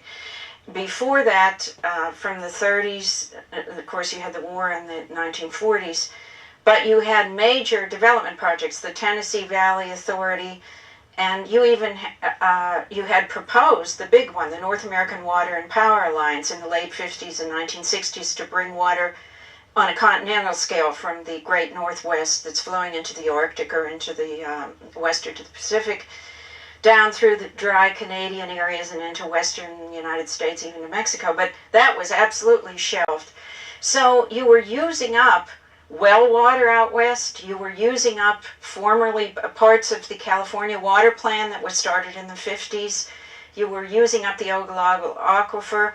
So we've had a depletion, a degradation. And the other thing is we've had more and more in the last 30 years switch to saying world money flows will decide, not your national policy about your agriculture. So you had more cartelization of the organization of the food chain. So you have only maybe 4 major companies account for 80 to 90% of all the beef processed in the country. All the pork processing is similar, and these are part of international multinational syndicates. And same thing with inputs to agriculture. 4 top firms internationally control maybe 50-60% of all the fertilizer inputs, all the insecticides, fungicides, all the other kinds of things. So you had a whole shift in character of this kind. And finally, one thing is you just had a setting aside where you had an opposition to any national prerogatives to intervene in a nation's country for food increase. It was said, rely on the markets and that'll take care of your food. So unlike, take over 100 years of U.S. history, you had the Erie Canal that allowed wheat to come in where never before it could be so easy. Yeah. You had the railroads across the Great Plains did the same thing. And you had, I mentioned rural electrification, even parity pricing, meaning that the government could set a floor price range for what farmers produce. That was done by the Franklin Delano Roosevelt, Henry Wallace administration, and it really produced a lot during the war. The farmers' prices should be on a par with their costs and give them a decent income, and that means consumers will have a reliable food supply. Well, that was said 30 years ago during casino economics. Can't do that. That'll distort the markets. So every prerogative of government that we've even had historically was taken away by this alien concept of money markets, which really characterizes the old British East India Company idea. It's just a screen for having cartelization, degradation of the land, and this has been extreme. Maybe there are two more blatant features I should mention, because I'm describing the general process, but those are the fact that you had cartelization and privatization of the genetics of life forms itself, because plants are living, animal genetics, even human disease genes have been patented. Never before in U.S. history was anything like this allowed. But beginning with the Plant Variety Protection Act in 1970, which started to say food seeds could be patented. And then this was upheld over various court decisions up until even this month in February. It's come about. The Supreme Court, the justices on, I think February 19 or 20, heard a case where they were taking Monsanto's side. That's one of the most famous names that dominates, along with a few others, BASF, based in Germany, and DuPont Pioneer. They control maybe 50% of all the commercial food seed sales worldwide. And so this never happened, and this is extreme, and it controls science. And the other thing is, when has ever people been so crazy as to burn food in their fireplace? You know, I mean, were there crazy people in Scotland that burned oatcakes in their grate? You know, did people turn around? And so we have had, especially under the Obama administration, but beginning under the Bush administration before that, this radical switch to burning food. We now burn over 40% of corn produced in the United States for biofuels. But we also, there is a move for a lot of biodiesel from oil seeds, soy oil made from 25% of that's going into biodiesel. And just in February, the last week of February, the Obama administration is making more, approving more, giving more financial inducements. There's a crop called false flax. I think it has other names, camelina. It's an oil seed, and so it could go into biodiesel, and that was just approved February 26th for that use. And this is land that could otherwise be producing food. Yeah, in fact, take sugarcane, because it's terrible that in Brazil, 25%, I think, of the vehicular traffic is from gasohol from sugarcane. And that's a loss to the world. The U.S., 10% of gasoline now comes from corn, ethanol. But there is a big move to have what they call energy cane. Instead of sugar cane, use a form of the cane that has more fiber in it, and you can make gasohol from that. And there's a push by the Obama administration. That's what should be done in the southern states, Alabama, Mississippi, Georgia. This is insanity. Yeah, because the idea, the premise is that, the premise is, I've read it from, you know, the different websites of the USDA, is that this is bringing prosperity to the farmers because it's bringing money into rural America. Right, and so that's just, maybe stupid people believe it, but it's cover story, and even empirically, which is not the way to go about it. But go to Iowa or Nebraska, two of the big, and rural towns are shut down all across the state. They're boarded up. The churches have shut down. The schools have amalgamated and shut down. A counterpart to Detroit or Pittsburgh or Youngstown, Ohio, or places in Indiana, the manufacturing centers. So it's a vicious lie, and it's taking away the food supply.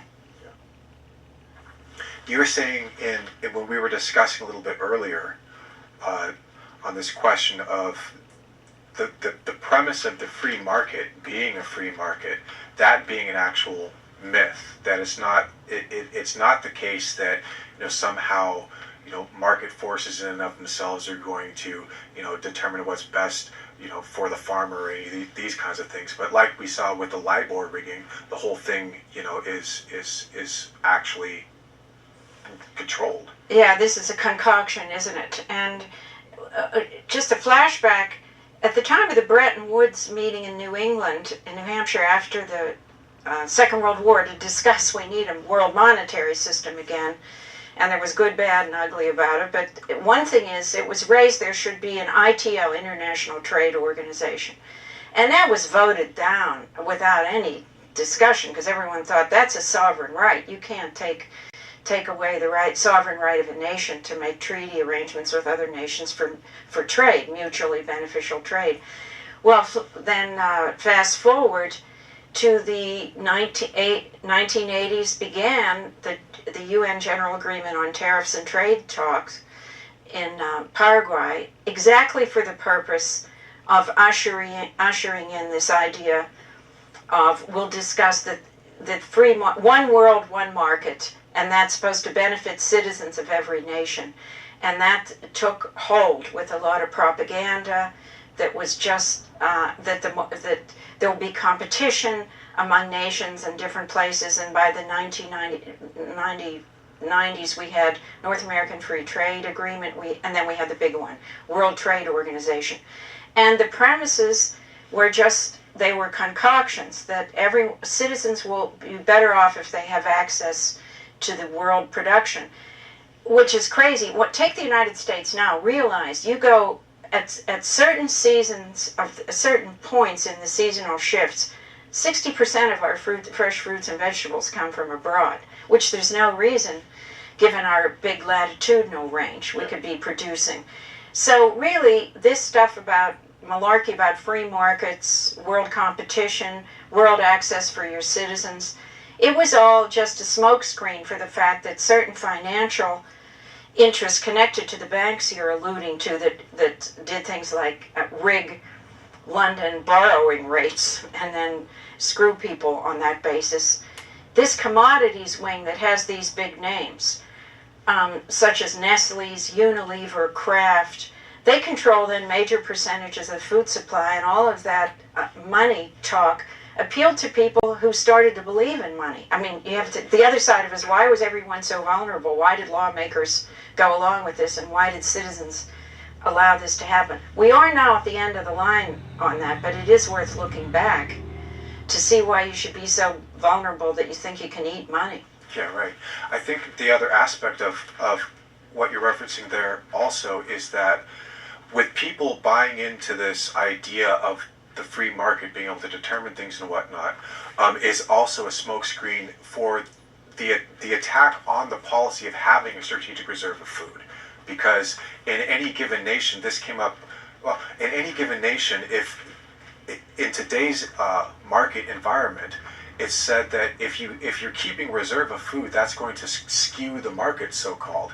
And so every nation needs to open up all of their pantries open to the open market so that the speculation can continue, quote-unquote, freely, which really gets at this question of the intentional policy of reducing the population. Because when you don't have a reserve, when some kind of exigency happens, then you're putting all of your people at risk of starvation for something which was completely preventable. Right, and only a few nations have bucked the World Trade Organization's regulation that nations dare not have strategic food reserves, not milk powder, not wheat, not rice. Japan has tried to keep a rice bowl. India, some other nations. But so that's how blatant it is, and that points to, as you say, behind all this isn't just a long time coincidence of stupidity and venality. The key interests, London-centered, you best call it the British Empire, although it's not the English people, of course, but you're talking about international financial interests. The key spokesmen do want to have depopulation. What better way is that you get rid of not just food, but the ability to produce food. And you can find the bald statements of that ranging from everyone from the famous Prince Philip and the Windsors to Bill Gates, who has presented himself as an advocate of agriculture and healthcare and everything else.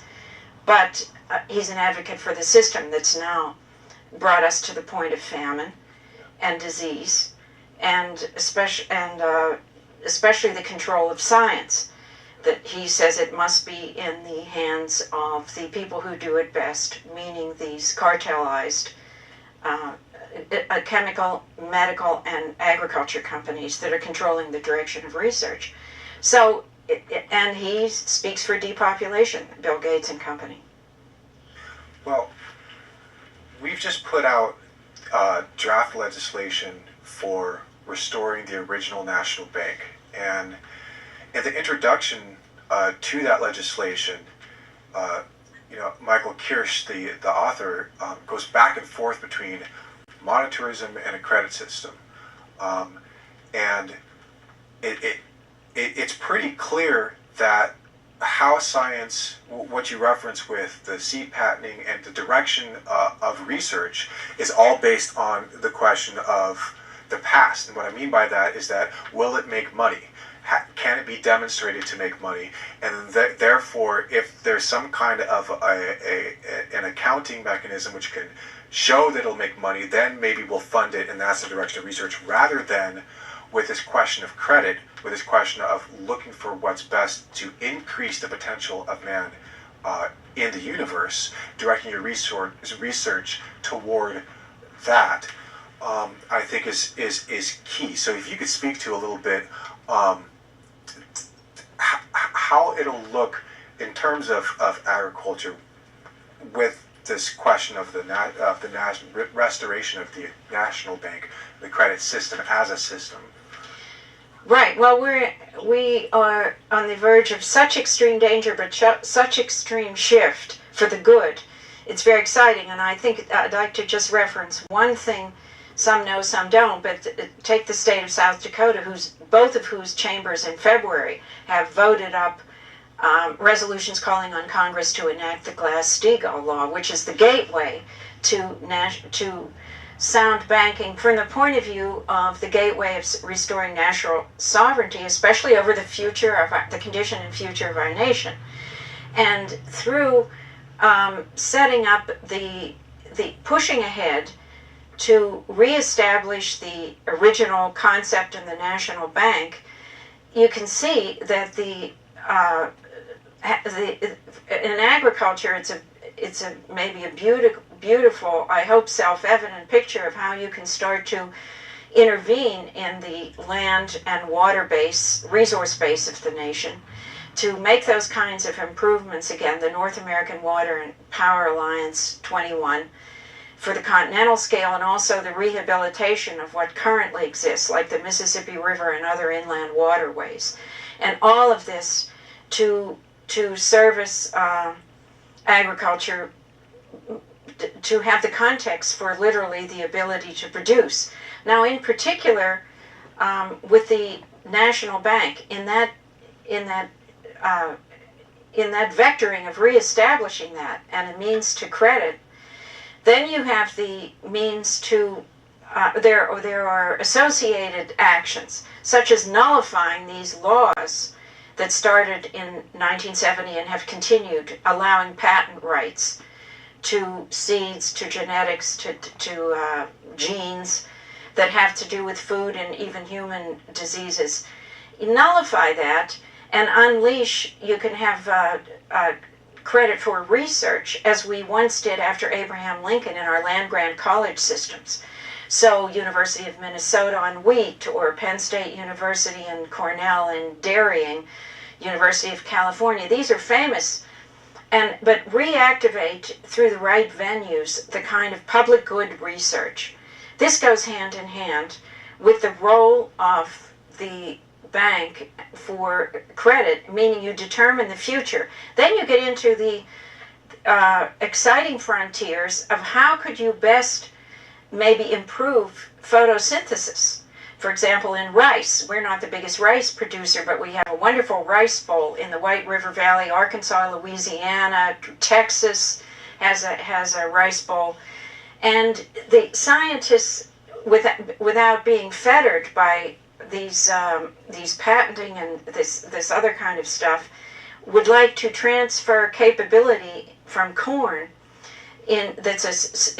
has superior photosynthetic capability into rice. Why, that opens up food for billions more people on Earth. Instead, the kind of research we have going on right now in agriculture is how to have a more oil-rich soybean or mustard seed or something, so that you can make more biodiesel for your cars, when instead you should have nuclear power for high-speed rail and maglev. So it's a mess. They're researching how to have more fibrous sugar cane to make. We could go on, and that's all in the hands of these privatized depopulizers. So the restoration of the bank, the National Bank of the United States, in the true meaning of the general welfare is spelled out in the Constitution, opens up in science, in production, in volume, and in morale.